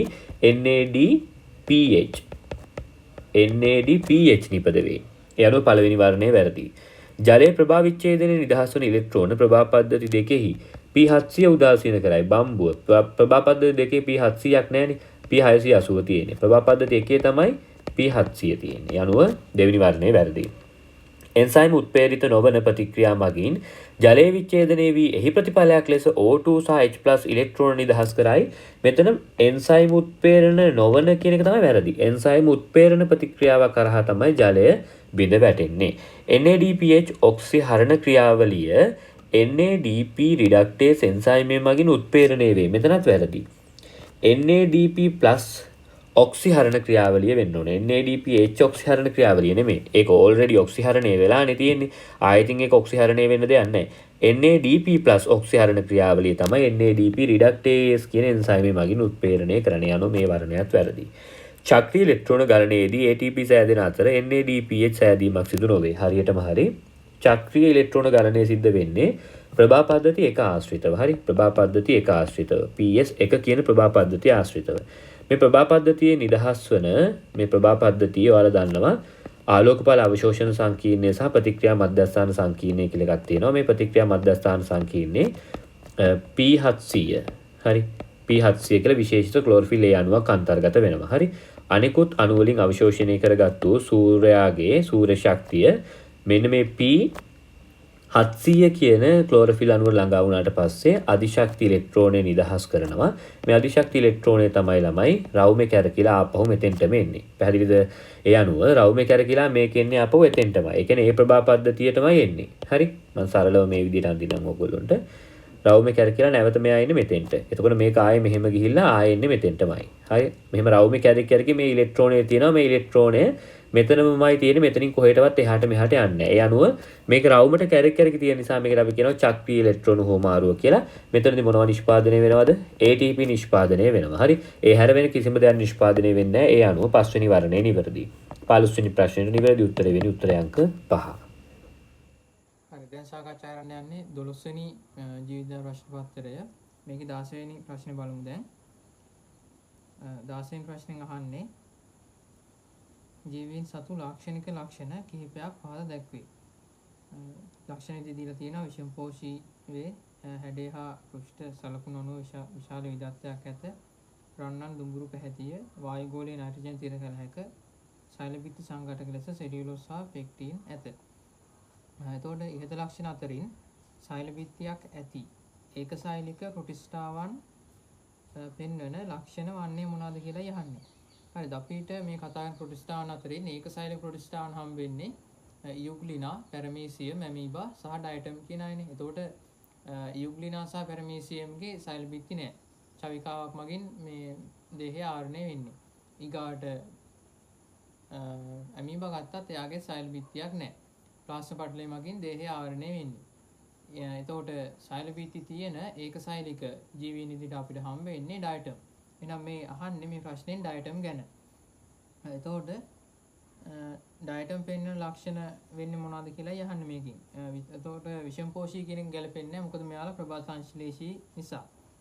හැඩය සහ පෘෂ්ඨ සලකුණු අනුව විශාල විදග්ධයක් ඇත කියන එක හරි.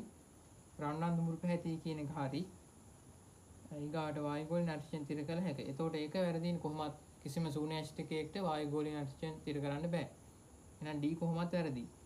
ඊගාට E වලින් කියන්නේ සෛල බිත්ති සංඝටක ලෙස සෙලියුලෝස් පෙක්ටින් නැත.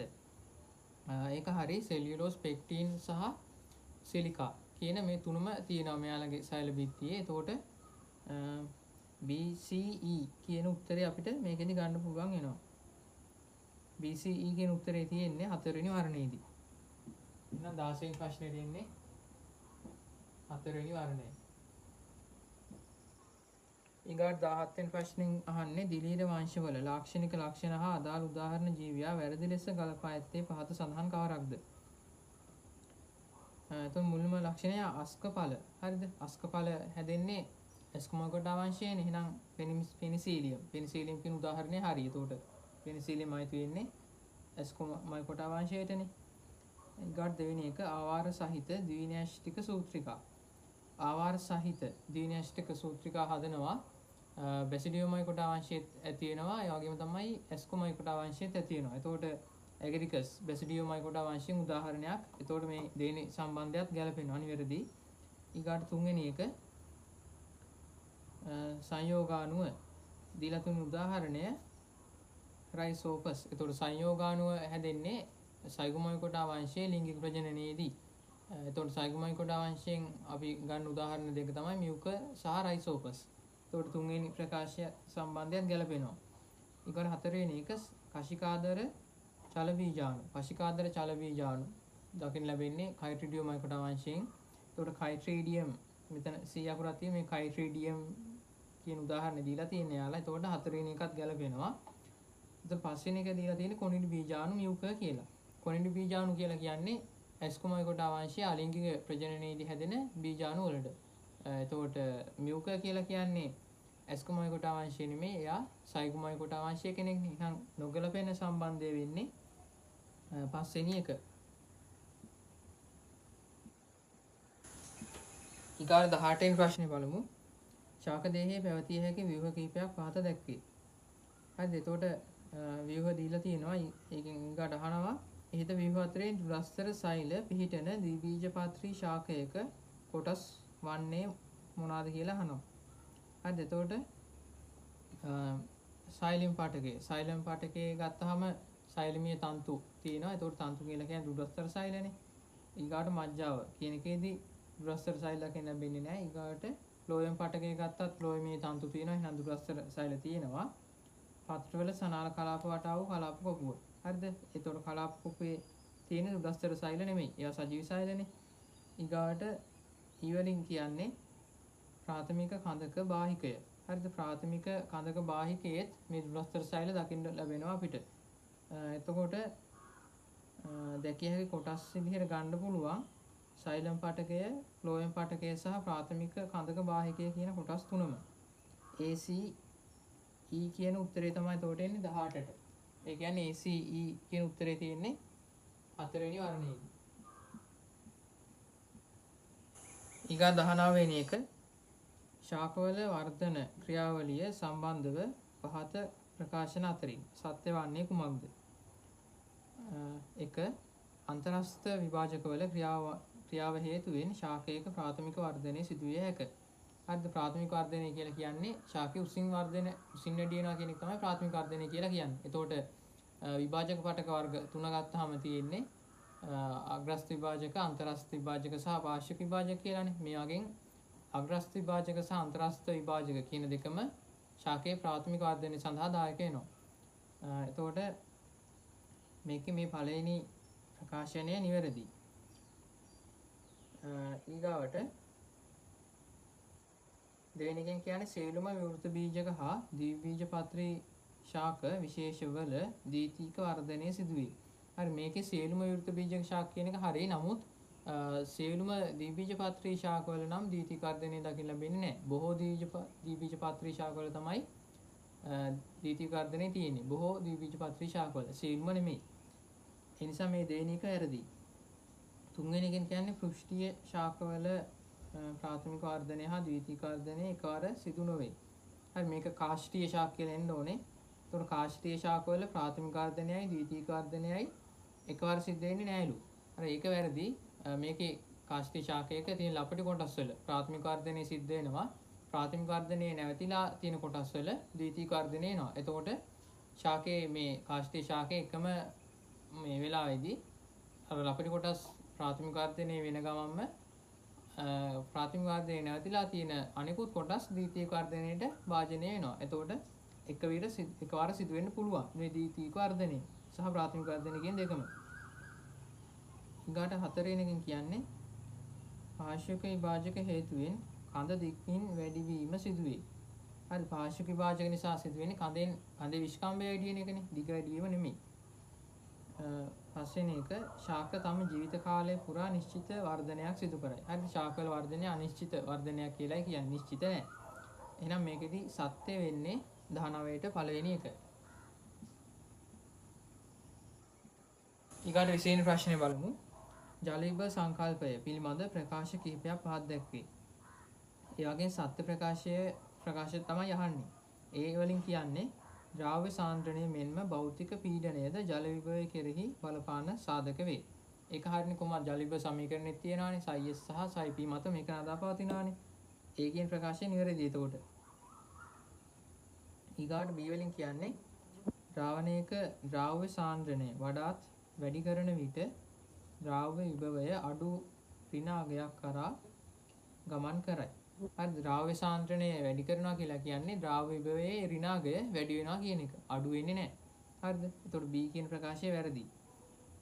ඊගාවට සජීවී සෛල අන්තරාශෘතිය මගින් ජලය අවශෝෂණය කිරීම නිසා ශුන්‍යතා පීඩනය වැඩි වී ජල විභවය අඩු වේ. හරිද?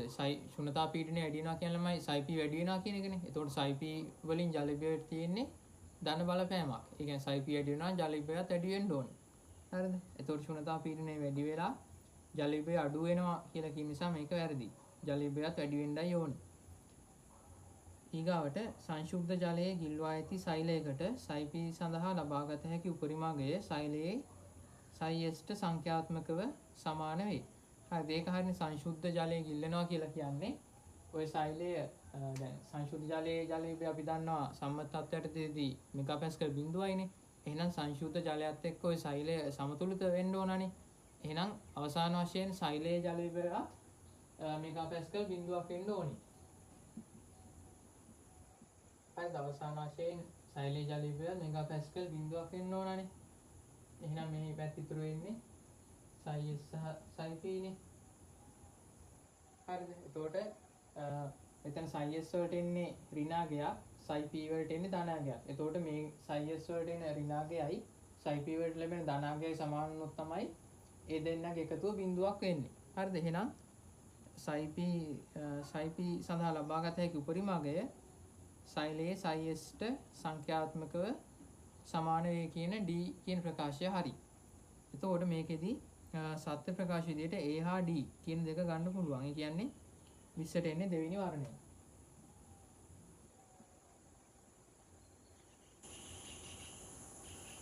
ප්‍රශ්න 21 ඉඳලා 25 දක්වා ප්‍රශ්න ටික බලමු. 21 ෆ්ලෝයම් පරිසංක්‍රමණ ක්‍රියාවලිය පිළිබඳව පහත කිනම් ප්‍රකාශය නිවැරදිද කියලායි අහන්නේ. තොග ප්‍රවාහයක් ලෙස ඍණ පීඩනයක් යටතේ පරිවහණය වේ. නිවැරදිද කියලානේ අහන්නේ. පටන් ගද්දීම තියෙන වැරදි එකක්.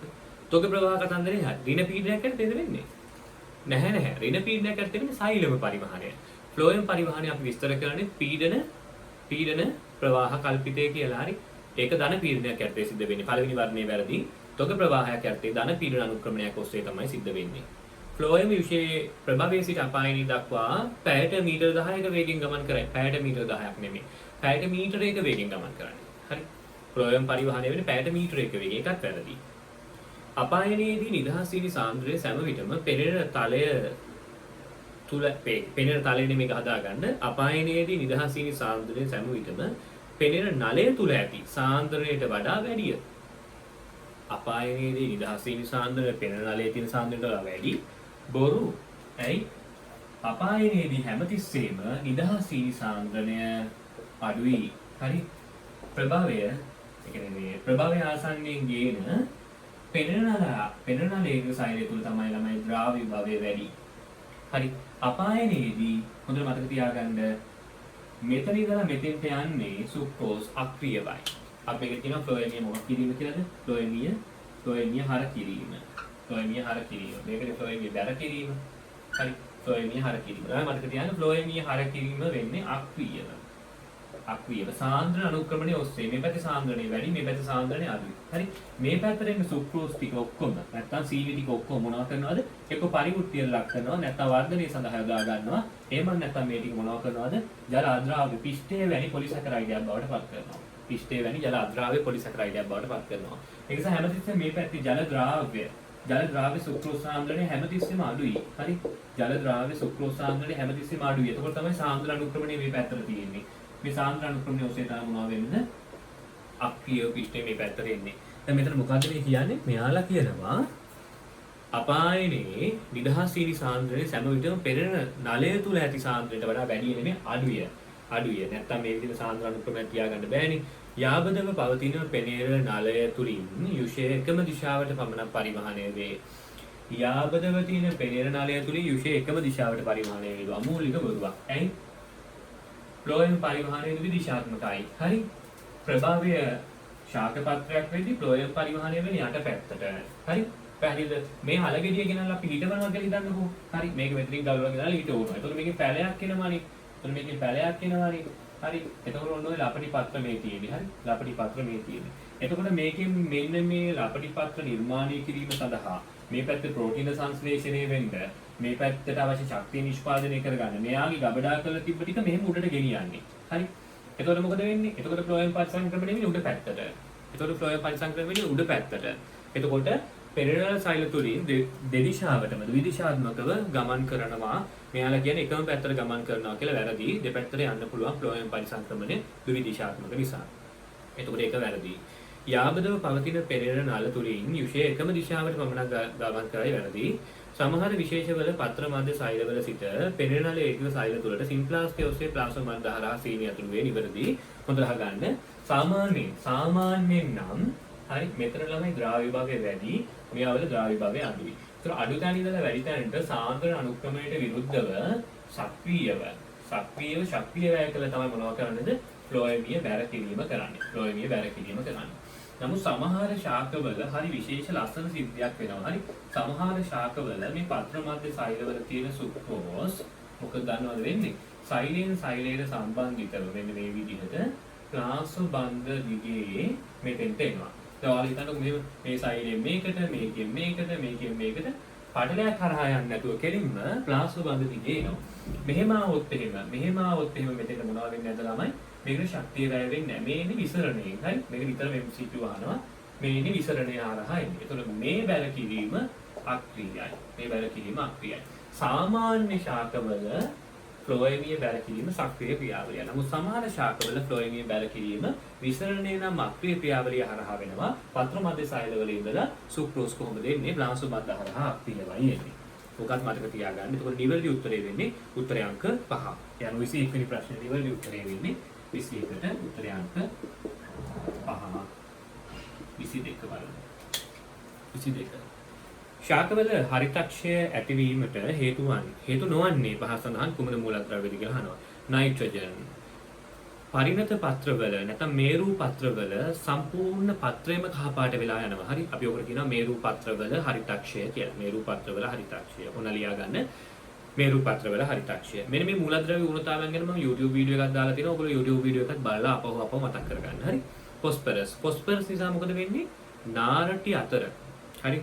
නාරටි අතර දම් පැහැවීමක් වෙනවා. ඊට අමතරව ශාක වර්ධනය දුර්බල වෙනවා. නිරෝගී පෙනුමක් තියෙන වර්ධනය දුර්බල වූ ශාක නිර්මාණය වෙනවා. නිරෝගී පෙනුමක් තියෙනවා ගහ හොඳයි වගේ ජීවිතේටවත් හැදෙන්නේ නැහැ, ගෙඩි හැදෙන්නේ නැහැ. ගහ එකම දන, එකම සයිස්.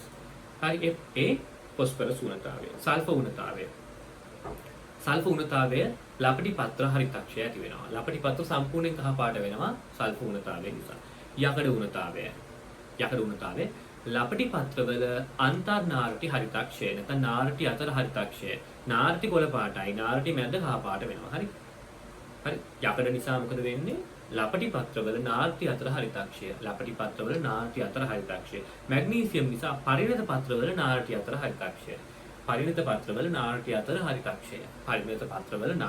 හරිතක්ෂය. හරි. ඒකත් හරි. එතකොට 22 උත්තරේ වෙන්නේ මොකද්ද? උත්තරය අංක 2. 22 උත්තරය අංක 2. 23 බලන්න. 23. භෞමික ශාකවල ජීවන චක්‍ර පිළිබඳව පහ සඳහන් ප්‍රකාශ අතරින් වැරදි වන්නේ කුමක්ද? වැරදි එක මොකක්ද කියලායි අහන්නේ. හරි? වැරදි වන්නේ කුමක්ද? පොගනාටු බීජාණු ශාකයේ ස්ෆෝටිකාව තුළ ඒක ගුණ බීජාණු ඇත. ඔව් ස්ෆෝටිකාව තුළ තියෙන බීජාණු දානිය ඒක උණ විභාජනයේ ලක් වෙලා නිර්මාණය වෙන ඒක ගුණ බීජාණු වර්ණය නිවැරදි. සිරජිනලා ජාය ජන්මාණු ශාකයේ මහා බීජාණුවේ විත්තිය වට වී ඇත. හරිනේ? සිරජිනලාගේ ජාය ජන්මාණු ශාකය කියලා කියන්නේ සිරජිනලාගේ මහා බීජාණු ප්‍රරෝහණය වීමේ නිර්මාණය වන ව්‍යුහයක්. හරි? පැහැදිලි මේ තියෙන ජාය ජන්මාණු ශාකය. මේ තියෙන අණ්ඩාණුදානිය, මේ තියෙන අණ්ඩසෛල. මේක තමයි. හරි? එතකොට මේ විත්තිය මොකක්ද? අර මහා බීජාණුවේ තිබුණු විත්තිය. හරි? මහා බීජාණුවේ තිබුණු විත්තිය. හරි? එතකොට මේ ජාය ජන්මාණු ශාකයේ විත්තිය හරියට තියෙන මහා බීජාණු විත්තියෙන්. කරෙක්ට්. ඒක හරි. ඊළඟ සයිකස් වල භ්‍රූණ කෝෂයේ ඒක ගුණ වේ. ඔව්නේ. සයිකස් වල ළමයි භ්‍රූණ කෝෂය බවට පත් වෙන ජායා ජන්මාණු ශාකය. පැහැදිලිද? සයිකස් වල ජායා ජන්මාණු ශාකය තමයි මොකක් වෙන්නේ? භ්‍රූණ කෝෂය බවට පත් වෙන. ජායා ජන්මාණු ශාකය කියලා කියන්නේ ඕල්රෙඩි ඒක ගුණයිනේ. ඒතර භ්‍රූණ කෝෂය ඒක ගුණයි. සයිකස් වල භ්‍රූණ කෝෂය ඒක ගුණයි. ඊළඟ ආවුත බීජ ශාකවල පරාග කණිකාවක ඇති ජනක න්‍යාස්තිය සහ නාල න්‍යාස්තිය ශුක්‍රාණුක න්‍යාසි දෙකක් බවට පත් වේ. බොරුනේ ළමයි අමූලික බොරුනේ. ඇයි? ජනක න්‍යාසය නාල න්‍යාසය දෙන්න එකතු වෙලාද ශුක්‍රාණුක න්‍යාසි දෙක බවට පත් වෙන්නේ. පිස්සුද? එහෙම නෙමෙයි වෙන්නේ. හරි? මේ තියෙන කලංකය කීලය ඩිම්බ කෝෂය. මේක ඇතුලේ ඩිම්බේ තියෙනවා මෙහෙම, අනුද්වාරයේ තියෙනවා මෙහෙම. හරි? මෙතන තියෙනවා කරල කෝෂය. හරි? අණ්ඩ සෛලය, ආධාරක සෛල, ද්‍රව්‍ය න්‍යාසය, ප්‍රතිද්‍රව සෛල. ඔහොමනේ තියෙන්නේ. හරි? පරාගයක් වැටෙනවා, පරාගනාලය හැදෙනවා. හොඳට අහගන්න. පරාගනාලය හැදෙනවා. මෙතන තියෙනවා න්‍යාසි දෙකක්, මෙතන න්‍යාසියයි, මෙතන න්‍යාසියයි. මේකට අපි කියනවා ජානක න්‍යාස්තිය, මෙතෙත් අපි කියනවා නාල න්‍යාස්තිය. මේ නාල න්‍යාස්තිය මගින් තමයි මොකක් කරන්නේ ළමයි? නාල න්‍යාස්තිය මගින් තමයි පරාගනාලය මෙන්න මේ අනුද්වාරයට එනකන් අරගෙන එන්නේ. පරාගනාලය අනුද්වාරයට එනකන් ගේනවා. පරාගනාලය අනුද්වාරයට ආවට පස්සේ මොකද වෙන්නේ? නාල න්‍යාස්තිය විනාශ වෙලා යනවා. මේක විනාශ වෙන මොහොතේ ඒකගුණ ජනක න්‍යාස්තිය තව න්‍යාසි දෙකක් බවට පත් වෙනවා. මෙන්න මේකට තමයි අපි කියන්නේ මොනවද කියලාද? ශුක්‍රාණුක න්‍යාස්ති කියලා. ශුක්‍රාණුක න්‍යාස්ති කියලා. එතකොට දරුවෝ ජනක න්‍යාස්තිය තමයි බෙදීමෙන් ශුක්‍රාණුක න්‍යාස්ති දෙක නිර්මාණය වෙන්නේ. නාල න්‍යාස්තිය ජනක න්‍යාස්තිය දෙකට නෙවෙයි කියන්නේ ශුක්‍රාණුක න්‍යාස්ති කියලා. හරි? මේක තේරුම් ගන්න. මේක නිතරම ප්‍රශ්න වල හපු එකක්. මම මෑත කාලීනව පේපර් එකක් සාකච්ඡා කරද්දී විභවගත ඒක පවා මොකක් කරලා තිබ්බද? මේක පටලවලා දීලා තිබ්බ එක නිවැරදි කරන්න කියලා. ඒක ඔබ දැනගන්න ඕන නිවැරදිව මොකද්ද වෙන්නේ කියලා. නාල න්‍යාස්තිය මොනවා වෙනවද? පරාගනාලයේ අවසානයේදී විනාශ වෙලා යනවා.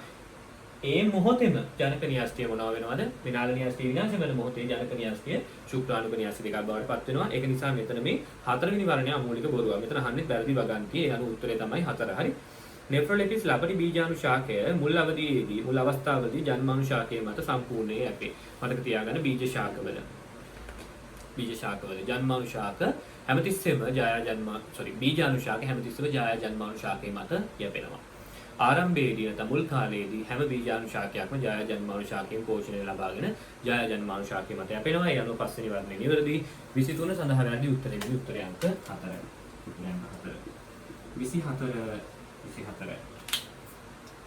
ප්‍රෝටීන සම්බන්ධයෙන් වැරදි ප්‍රකාශනය වන්නේ කුමක්ද? සියලුම ප්‍රෝටීන පොලිපෙප්ටයිඩ් දාම එකකින් හෝ කිහිපයකින් සෑදී ඇත. අනිවාර්යයෙන්ම සියලුම ප්‍රෝටීන එක්ක පොලිපෙප්ටයිඩ් දාම එකකින් නැත්නම් ඊට වඩා වැඩි ගණනකින් නිර්මාණය වෙලා තියෙනවා. ඇමයිලේස් යනු ජල විච්ඡේදක උත්ප්‍රේරක ප්‍රෝටීනයක් වේ. ඇමයිලේස් කියලා කියන එන්සයිම් එකක්. ඒක ජල විච්ඡේදක උත්ප්‍රේරක ප්‍රෝටීනයක් තමයි. නිවැරදි.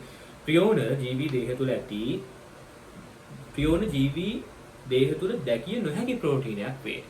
ප්‍රියෝන කියලා කියන්නේ ජීවි දේහවල දකින්න හම්බෙන්නේ නැති ප්‍රෝටීනයක්. ඒක නිවැරදි. හරි. ප්‍රියෝන කියලා කියන්නේ ආසාදක අංශුවක්. ප්‍රියෝන ප්‍රෝටීන සෑදීම සඳහා ඥාන විතරයි අපි ගාව තියෙන්නේ. මතක තියාගන්න ඕන හිතලා ලියලා තියාගන්න. ප්‍රියෝන ප්‍රෝටීන වලට අවශ්‍ය වෙන ඥාන තියෙනවා අපි ගාව. නමුත් ප්‍රෝටීන නෑ අපි ගාව. හරි. ප්‍රියෝන ප්‍රෝටීන සඳහා අවශ්‍ය වෙන ඥාන තියෙනවා අපි ගාව. නමුත් ප්‍රෝටීන නෑ අපි ගාව. ප්‍රෝටීන අපි ගාවට આવොත් එම අපි ප්‍රියෝන ආසාදනය කියන රෝගයට ගොදුරු වෙනවා.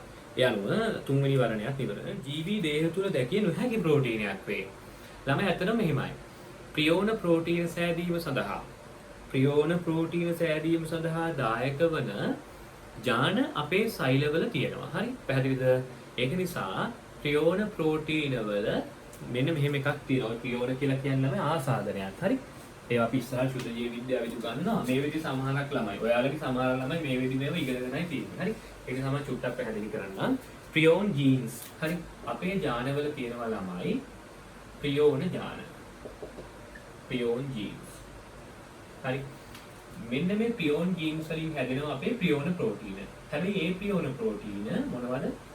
ඇල්ෆා හේලික්ෂීය ප්‍රියෝන ප්‍රෝටීන. මොන ලියලා තියාගන්න අපේ තියෙන්නේ. නිරෝගී පුද්ගලයන්ගේ තියෙන්නේ ඇල්ෆා හේලික්ෂීය ප්‍රියෝන ප්‍රෝටීන. පැහැදිලිද? ඇල්ෆා හේලික්ෂීය ප්‍රියෝන ප්‍රෝටීන අපි හැමෝගෙම තියෙනවා. ආසාදක අංශුවේ තියෙන විශේෂත්වය මොකද්ද?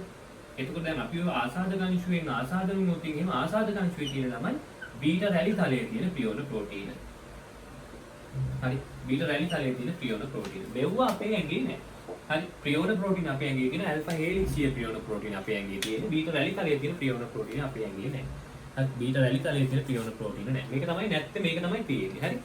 පැහැදිලිද? ආසාදක අංශුව වෙන්නේ බීටා රැලි තලයේ තියෙන ප්‍රියෝන ප්‍රෝටීන. ඒක අපේ ඇඟේ නෑ. හරි. ඇල්ෆා හේලික්ෂීය ආකාරයේ ප්‍රියෝන ප්‍රෝටීන අපේ ඇඟේ තියෙනවා. හරි. එතකොට තුන්වෙනි වර්ණය වැරදි. නොහැක කියලා කියන්නේ දැකිය හැක ඇල්ෆා හේලික්ෂීය ප්‍රියෝන ප්‍රෝටීන තියෙනවා. පේශි තන්තුක සිහින් සූත්‍රිකා ඇක්ටින් ප්‍රෝටීනයේ සෑදියත්. හරිනේ. ඝනකම් සූත්‍රිකා මයොසින් සූත්‍රිකා සිහින් සූත්‍රිකා ඇක්ටින් සූත්‍රිකා. ඔයගොල්ලන්ට මම ඇක්ටින් සහ මයොසින් උගන්වද්දි ප්‍රෝටීන වල ව්‍යුහය උගන්වද්දි ප්‍රෝටීන වල ව්‍යුහාකාරයන් උගන්වද්දි ඔයගොල්ලන්ට මම මේක ප්‍රෝටීන වල කෘත්‍යයන් යටතේ පැහැදිලි කරලා තියෙනවා. වෛරස් එක කැප්සිඩය ප්‍රෝටීන නිශ්චිත උප ඒකක සංඛ්‍යාවකින් සෑදී ඇත. නිවැරදි. වෛරස් එකක් ගත්තොත් එහෙම ළමයි දැන් ඔයාලා කොරෝනා වෛරස් එක එහෙම ගැන ගන්නවා. වෛරස් එකේ තියෙන විශේෂත්වය තමයි වෛරස් එක මේ වගේ මොකක් තියෙනවද? ප්‍රෝටීන වලින් නිර්මාණය වෙන කුටීරයක් තියෙනවා. හරි. මේ කුටීරයට තමයි කියන්නේ මොකක් කියලාද? කැප්සිඩය කියලා. මේව දැන් බලලා ගන්න. වෛරස් එකේ කැප්සිඩය. මේක ඇතුලේ තමයි යාගේ මොකක් තියෙන්නේ? DNA හෝ RNA අණු අන්තර්ගත වෙන්නේ. මේ කැප්සිඩය කියලා කියන්නේ ප්‍රෝටීන අණු වලින් නිර්මාණය වන කුටීරයක්. මේකේ තියෙන්නේ ප්‍රෝටීන අණු නිශ්චිත සංඛ්‍යාවක්. ඒක අපිට කොහේ වුණත් වෛරසය අඳුන ගන්න පුළුවන් වෙන්නේ. හරි. ප්‍රෝටීන අණු නිශ්චිත සංඛ්‍යාවකින් තමයි මේක හැදිලා තියෙන්නේ. උදාහරණයක් විදිහට ලංකාවෙන් හමු වෙන කොරෝනා වෛරසයේ කැප්සිඩය ගත්තොත් එහෙම මේ පිටිය ගත්තොත් එහෙම මේකේ තියෙන්නේ ප්‍රෝටීන අණු 193000යි. අපි හිතමු එහෙම හරි මගේ මන් දන්නේ නැහැ මම නිකන් කියන්න ප්‍රෝටීන අණු 193000යි. සයිබීරියාවෙන් හොයා ගන්නවා කොරෝනා වෛරසයේ ඒකෙත් කැප්සිඩේ තියෙන්නේ ප්‍රෝටීන අණු 193000යි. හරි. එකම වෛරසය නම් කොහෙන් ගත්තත් එකම වෛරසය නම් කොහෙන් ගත්තත් එකම જાතියේ මොනවද තියෙන්නේ? ඇමයිනෝ අම්ල සංඛ්‍යාවක් තියෙනවා. පැහැදිලිද? ඒ අනුව පස්වෙනි වර්ණයක් දෙවදී. මෙතන වැරදි උත්තරේ මොකද්ද? උත්තරය අංක 3. වැරදි උත්තර අංක 3. 25 වෙනි ප්‍රශ්නේ. පහත කවර සංඝටකයක් ලිපිඩයක් නොවන්නේද? ලිපිඩයක් නොවෙන්නේ මොකද්ද කියලා අහන්නේ. ඊස්ට්‍රජන් කියලා කියන්නේ ස්ටෙරොයිඩයක්. ඊස්ට්‍රජන්, ප්‍රොජෙස්ටරෝන්, ටෙස්ටෝස්ටෙරෝන් ඒ ඔක්කොම ස්ටෙරොයිඩ් වර්ගයේ හෝමෝන. ඒවා ලිපිඩ. ස්ටෙරොයිඩ් කියන්නේ ලිපිඩනේ. ග්ලූකගන් ඉන්සියුලින් කියලා කියන්නේ ප්‍රෝටීන හෝමෝන. ග්ලූකගන් සයින්සියුලින් කියලා කියන්නේ ප්‍රෝටීන හෝමෝන. එතකොට වැරදි උත්තරය අංක 2. කොලෙස්ටරෝල් කියලා කියන්නේ ස්ටෙරොයිඩයක්. මයිලින් කියලා කියන්නේ ලිපිඩයක්. හරි ස්නායු සෛලවල මයිලින් කපුව තියෙන මයිලින් කියලා කියන්නේ ලිපිඩයක්. කියුටින් කියලා කියන්නේ ලිපිඩයක්. ශාකපත්‍ර මත තැන්පත් වෙනවා උච්චාරණයේ විදිහට කියුටින් එක ලිපිඩයක්. එතකොට ග්ලූකගන් තමයි උත්තරය වෙන්නේ. ග්ලූකගන් කියලා කියන උත්තරය අංක 2 වෙනවා. උත්තරය අංක 2. මෙතනින් බහුවර්ණ ප්‍රශ්න පත්‍රයේ සාකච්ඡාව අවසන් වෙනවා.